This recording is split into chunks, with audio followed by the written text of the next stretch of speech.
There are three key ingredients to good barbecue: meat, smoke, and salt. And there's a lot of debate about when you should salt your meat, and I'm going to do an experiment to see if it matters. People who salt early call it dry brining because adding some salt draws out moisture from the meat that then gets pulled back in.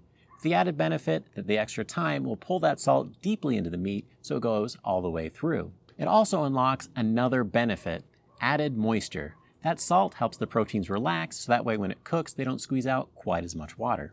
And that's going to give you a juicier, more flavorful bite. Or does it?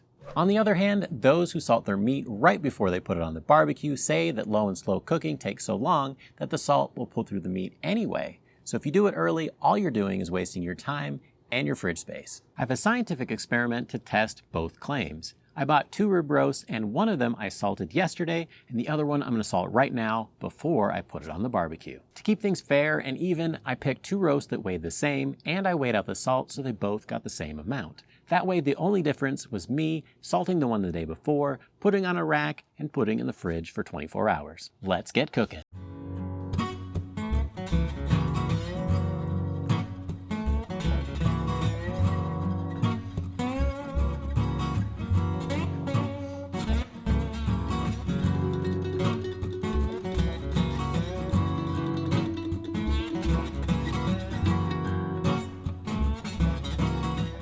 It's been 6 or 7 hours and the meat is up to temperature and is nice and tender. I'm going to let it rest for about an hour and then I'm going to slice it up for science.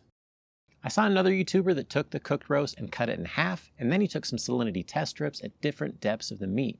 Let's see if we can recreate his results. So check that out. The color of the strip helps you estimate how much salt is in the meat based on the chloride content of the spot that we tested.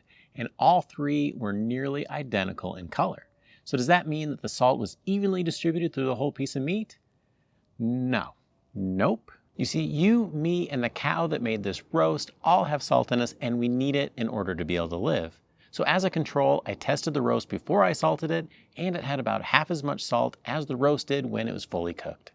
The challenge is these test strips max out at 1,000 parts per million of salt content, and both of the cooked roasts hit that or maybe even went beyond it. And so we won't really know with this test method, so I came up with 2 other ways to be able to test it so we could get a definitive answer. Enter the total dissolved solid tester. When salt ends up in water, it breaks up into its own ions, and it allows electricity to flow a little bit easier between 2 main points, and this will measure those differences. So what I'm going to do is I'm going to take a core sample of each roast, and I'm going to take some chuck roast that hasn't been cooked or salted, and I'm going to measure a certain amount of meat and add twice as much distilled water. Let it soak for a little while so that way the salt can come out of the meat, and then we're going to measure it with a tester to see if we can see any differences. I ended up letting those roasts sit overnight so that way I could get out as much salt as possible and get more accurate results. But in the meantime, I want you to look at both roasts and see if you can tell which one is which. The dry brine roast came out with a much darker and deeper smoke ring. Also, at about the 3-hour mark, you could already tell it had a darker exterior color as well.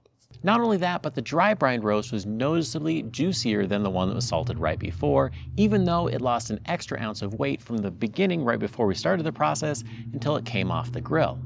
And that juiciness is one of the big reasons why people say that you should dry brine your meat. But what about the salt content? Did the salt make it all the way into the center of the meat? Well, our taste buds could tell the difference, and our test did too. Using the TDS tester, the center of the dry brine steak measured at 1,460 parts per million, whereas the one that was salted right before measured at about 1,200. And after a little bit more research into how the TDS worked, I found out that other things like calcium and iron can also impact those results, so you have to take them with a grain of salt. A better test was to use those same salinity test strips in the water that the meat had been soaking in, and that gave some pretty conclusive results. With these test strips, the lighter the color, the more salt was present. So here's a sample from the unsalted meat. The roast that was salted right before I smoked it, and the dry brine meat.